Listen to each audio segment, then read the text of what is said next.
आज की इस वीडियो में हम मुख्य रूप से 5 प्रश्न को डिस्कस करेंगे। मेरा इस वीडियो का पहला प्रश्न रहेगा कि क्रेडिट स्कोर क्या है और इसे कैसे बढ़ाया जाएगा। इस वीडियो का मेरा नेक्स्ट प्रश्न रहेगा कि आपका क्रेडिट स्कोर कितना होना चाहिए ताकि बैंक से आपको बहुत ही ईजिली और कम ब्याज दर पर लोन मिल जाए। साथ ही साथ अगला प्रश्न ये रहेगा, यदि आप बैंक से कोई हैवी लोन लेना चाहते हैं, जैसे 1 करोड़ या 2 करोड़ का लोन लेना चाहते हैं, तो ऐसे स्थिति में आपका क्रेडिट स्कोर कितना होना चाहिए। और साथ ही साथ नेक्स्ट ये भी हम बात करेंगे, यदि बैंक आपका लोन को डिसमिस कर देता है, बैंक आपका लोन को अप्रूव नहीं करता है, तो किस स्थिति में आप बैंक से लोन ले सकते हैं, कैसे आप अप्रूव करेंगे, ये तरीका को भी हम लोग समझेंगे। साथ ही साथ इस टॉपिक पे भी हम डिस्कस करेंगे इस वीडियो में, यदि आप कोई भी लोन लिए हैं और उसका पेमेंट यानी कि उसका रीपेमेंट आप टाइमली कर देते हैं, तो कितने दिन के बाद जो है ये क्रेडिट स्कोर आपका बढ़ जाएगा। साथ ही साथ यदि आप कोई लोन लिए हैं और उस लोन का पेमेंट टाइम से नहीं कर रहे हैं, ईएमआई का भुगतान टाइम से नहीं कर रहे हैं, तो ऐसे स्थिति में कितना दिन के बाद जो है आपका क्रेडिट स्कोर डाउन हो जाएगा यानी कि लो हो जाएगा। ये तमाम जो प्रश्न आपको मैंने बताया, ये सभी प्रश्न के बारे में इस वीडियो में हम लोग डिस्कस करेंगे। इसके बाद और भी बहुत सारा प्रश्न है, जो मुख्य प्रश्न था उसके बारे में मैंने आपको बता दिया। तो अब चलिए हम लोग बात करते हैं कि क्रेडिट स्कोर कैसे बढ़ाया जाएगा। देखिए, जब आपका जितना अच्छा क्रेडिट स्कोर रहेगा तो आपको उतना ही जल्दी जो है लोन कोई भी बैंक से या फिर एनबीएफसी कंपनी से मिल सकता है। तो चलिए सबसे पहले हम लोग बात कर लेते हैं कि सिविल स्कोर है क्या आखिर। तो देखिए, सिविल स्कोर का फुल फॉर्म होता है credit information bureau India limited. ये जो है स्टार्ट हुआ था 2000 ईस्वी में और 2004 ईस्वी से जो है ये रेगुलर कार्य करते आ रहा है। तो सिविल स्कोर जो है एक नंबर होता है, जो नंबर 300 से 900 के बीच में होता है। तो यदि आपका क्रेडिट स्कोर 300 से लेके 550 के बीच में है, तो इसे बैंक के द्वारा पुअर कैटेगरी में रखा गया है।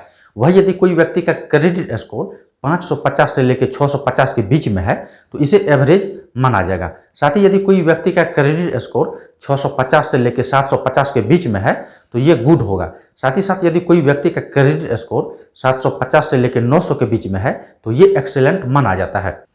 तो क्रेडिट स्कोर बढ़ाने के लिए यदि आप क्रेडिट कार्ड का यूज कर रहे हैं, तो यहाँ पे सबसे पहले आपको एक चीज़ ध्यान में रखना होगा, जो है उसका खर्च का लिमिटेशन यानी कि यूटिलाइजेशन। जब भी आप कोई क्रेडिट कार्ड रखते हैं, तो मान लेते हैं यदि आपके पास कोई क्रेडिट कार्ड है और उसका जो है मतलब लिमिट 1 लाख रुपया दिया गया है, तो ऐसे स्थिति में आपको वहाँ पे 1 लाख का 30% यानी कि 30,000 रुपया ही खर्च करना है। इससे ज़्यादा खर्च नहीं करना है। यदि आप ज़्यादा मतलब अर्जेंट है, तो ऐसी स्थिति में 30 से 40% जो है आप उस कार्ड से निकाल सकते हैं, मतलब खर्च कर सकते हैं। इससे 40% से आपको ज़्यादा नहीं जाना है। यदि आप 40% से ज़्यादा जाते हैं, तो ऐसी स्थिति में आपका क्रेडिट स्कोर कभी नहीं बढ़ेगा। तो आपको ये चीज़ ध्यान में रखना है। अब मान लेते हैं यदि आप 60,000 70,000 जो है एवरी मंथ खर्च कर रहे हैं, तो ऐसी स्थिति में आप जो भी कार्ड जहाँ से भी लिए हैं, जो भी बैंक से, आपको बैंक से रिक्वेस्ट करना चाहिए, या फिर आजकल टोल फ्री नंबर भी है आपके पास, जो भी कार्ड होगा आप उसका टोल फ्री नंबर पे बात करके आप अपना कार्ड का जो है लिमिटेशन वो बढ़ा सकते हैं। साथ ही साथ कभी कभी ऐसा भी देखा जाता है कि बैंक के द्वारा खुद आपको कॉल किया जाता है और बोला जाता है कि आपके लिए ऑफर है, आप क्रेडिट स्कोर को बढ़ा सकते हैं।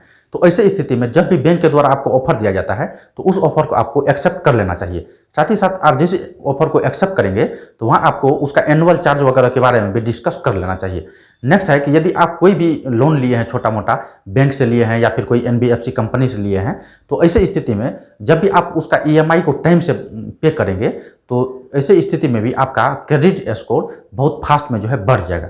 साथ ही साथ एक चीज़ और आपको ध्यान में रखना होगा, यदि आप कोई पुराना क्रेडिट कार्ड को यूज कर रहे हैं, मान लेते हैं यदि 2 साल 3 साल या इससे ज़्यादा समय से आप कोई क्रेडिट कार्ड को यूज कर रहे हैं और आप आज जो है कोई नया क्रेडिट कार्ड ले लेते हैं जिसका जो है लिमिट काफ़ी हैवी है, तो ऐसे स्थिति में आपको पुराना वाला क्रेडिट कार्ड कभी भी बंद नहीं करना चाहिए, उसे भी एक्टिव करके रखना चाहिए। यदि आप पुराना क्रेडिट कार्ड को बंद करेंगे, तो ऐसी स्थिति में आपका क्रेडिट स्कोर पे बहुत जो है नेगेटिव इफेक्ट पड़ सकता है। नेक्स्ट पॉइंट है, जब भी आप कोई लोन के लिए अप्लाई करते हैं और आपका लोन जो है डिसअप्रूव हो जाता है यानी कि अप्रूव नहीं होता है, कोई भी मान लेते हैं आप मोबाइल का ऐप्स पे जो भी एनबीएफसी ऐप्स है, जो भी लोन देने वाला ऐप्स है, पर्सनल लोन वगैरह बहुत तरह का ऐप्स आया हुआ है, आप यदि कोई भी ऐप्स पे लोन के लिए अप्लाई किए और आपका आवेदन डिसमिस हो गया यानी कि अप्रूव नहीं हुआ, तो ऐसे स्थिति में आपको मल्टीपल टाइम जो है अप्लाई नहीं करना चाहिए। बहुत व्यक्ति होता है क्या, एक जैसे कोई भी ऐप्स हो उस पर लोन के लिए आवेदन किया, उसको लोन नहीं मिला, तो उसको अनइंस्टॉल किया और तुरंत जो है कोई दूसरा ऐप्स को इंस्टॉल किया और उस पर भी आवेदन कर रहा है। तो ऐसी स्थिति में यदि 1-2 ऐप से आपको लोन नहीं मिला तो आप 30-40 या 50 ऐप से आवेदन करेंगे तो आपको बिल्कुल भी लोन नहीं मिलेगा। तो ऐसी स्थिति में कम से कम 90 दिन के बाद जो है दोबारा आवेदन करना चाहिए। और यदि पैसा का सख्त जरूरत हो तो आप कोई दूसरा अरेंजमेंट उस पैसे के लिए कर सकते हैं। इसी प्रकार बहुत व्यक्ति का ये भी प्रश्न पूछा जाता है, यदि बहुत ज़्यादा क्रेडिट कार्ड का हम यूज कर रहे हैं, 5, 6 या 10, 15 क्रेडिट कार्ड है, तो ऐसी स्थिति में मेरा सिविल स्कोर का क्या होगा। देखिए, जितना आप ज़्यादा क्रेडिट कार्ड उपयोग कर रहे हैं इससे आपका सिविल स्कोर पे कोई भी मतलब नेगेटिव फर्क नहीं पड़ने वाला है। लेकिन आपको एक ध्यान में रखना होगा, आप जितना भी क्रेडिट कार्ड है वो सभी का बिल जो है आपको टाइमली पे करना होगा।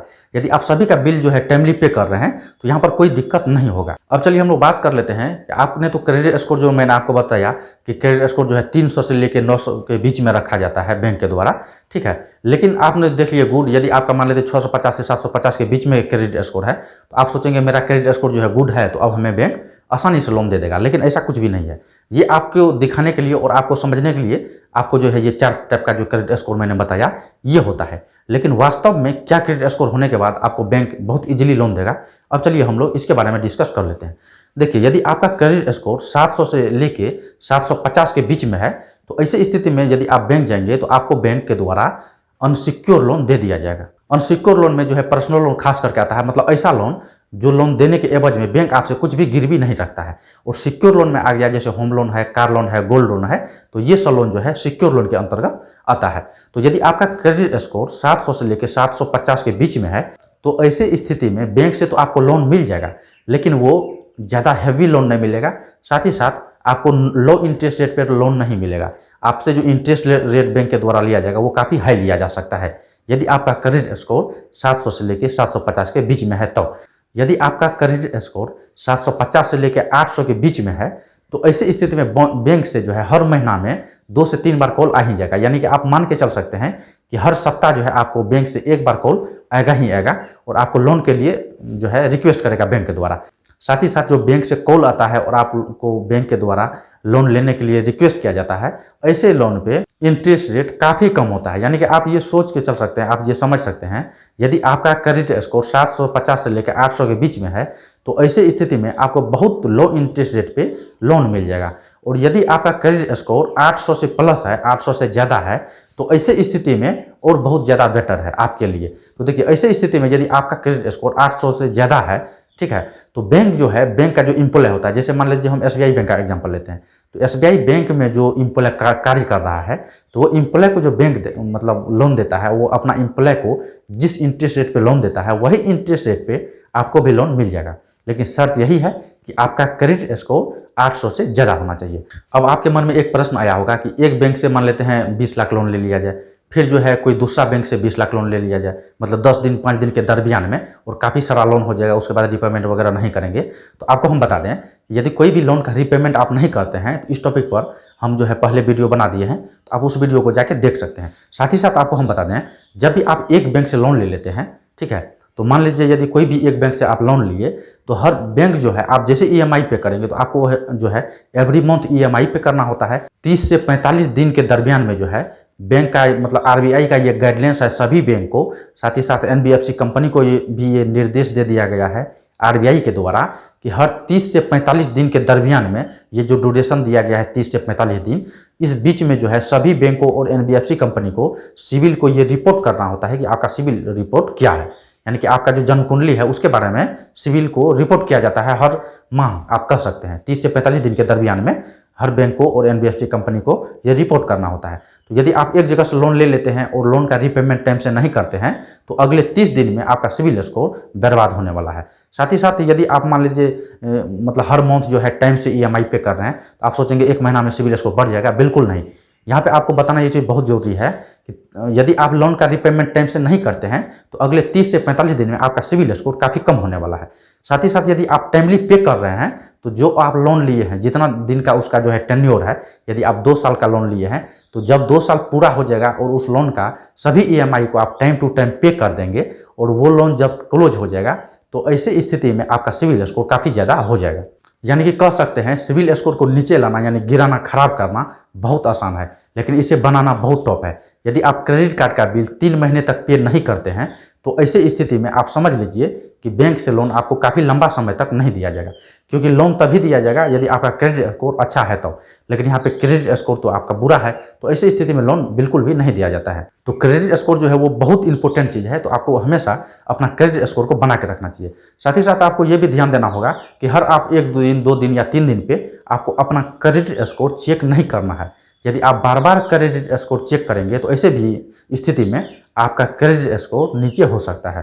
तो आपका जो भी क्रेडिट स्कोर है उसको आप मेंटेन करके रखिए और प्रयास कीजिए कि 800 प्लस हो जाए, ताकि आप कोई भी हैवी लोन लेंगे तो बैंक आपको मना नहीं करे। अब चलिए हम लोग बात कर लेते हैं, यदि कोई स्टूडेंट है या फिर कोई हाउस वाइफ है, उसको यदि लोन का आवश्यकता है तो उसके पास तो कोई क्रेडिट कार्ड नहीं है, या फिर कोई स्टूडेंट है वो अभी रिसेंटली जो है अपना पढ़ाई पूरा किया है और उसको कोई स्टार्टअप करना है, कोई बिजनेस वगैरह करना है, तो ऐसी स्थिति में उसको लोन कैसे मिलेगा। तो जो नया है बिल्कुल उसका तो क्रेडिट स्कोर कुछ नहीं होगा, यानी कि जीरो कर सकते हैं, बिल्कुल कुछ नहीं होगा, क्योंकि वो पूर्व में कभी लोन लिया ही नहीं। जब भी कोई लोन लेता तब ना उसका क्रेडिट हिस्ट्री जो है बैंक के द्वारा देखा जाता, उसका जन्म कुंडली खोल के बैंक देखता कि ये कितना रुपया लेने का लायक लोन है या जो भी हो।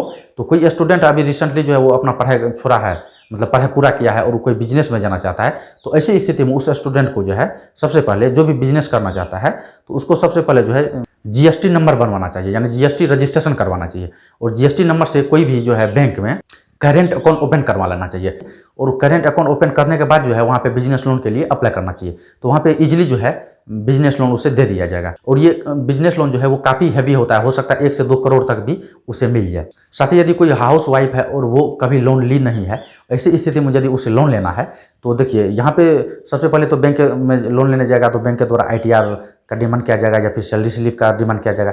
यदि वो ITR भरती है या फिर कोई स्टूडेंट है वो यदि ITR फेल करता है तो वो अपना ITR पिछले 3 साल का दिखाएगा, तो बैंक के द्वारा उसे इजीली लोन दे दिया जाएगा। साथ ही यदि कहीं पे कोई जॉब कर रहा है वो अपना सैलरी स्लिप दिखाएगा तो भी लोन दे दिया जाएगा। लेकिन यदि ये सब चीज़ नहीं है तो ऐसी स्थिति में गोल्ड लोन के लिए अप्लाई करना चाहिए।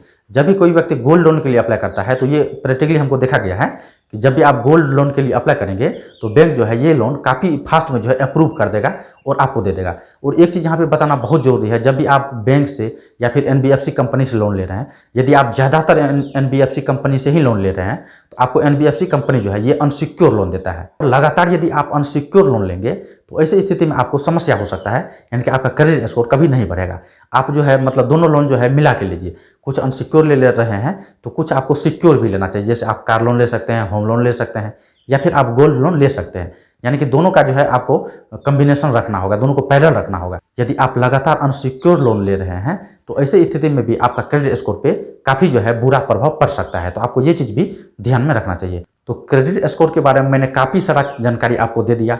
साथ ही यदि कुछ जानकारी बचा हुआ हो तो आप नीचे कमेंट बॉक्स में पूछ सकते हैं।